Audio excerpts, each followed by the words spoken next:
couple of guys got fucked up by like Birds. basically dinosaurs. Yeah.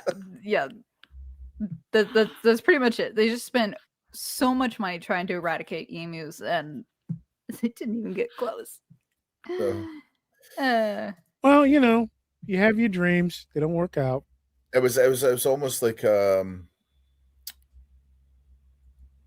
that coyote that was always trying to get rid of that Wile E. roadrunner. Coyote. Yeah.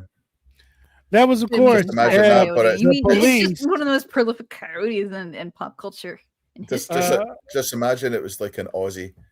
Oh, wow. All right, Woven has Woven. given us some money, laser pits. Oh.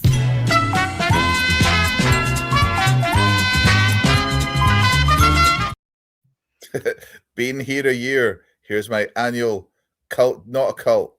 It's not a cult. Cult dues. Not a cult. Not a cult.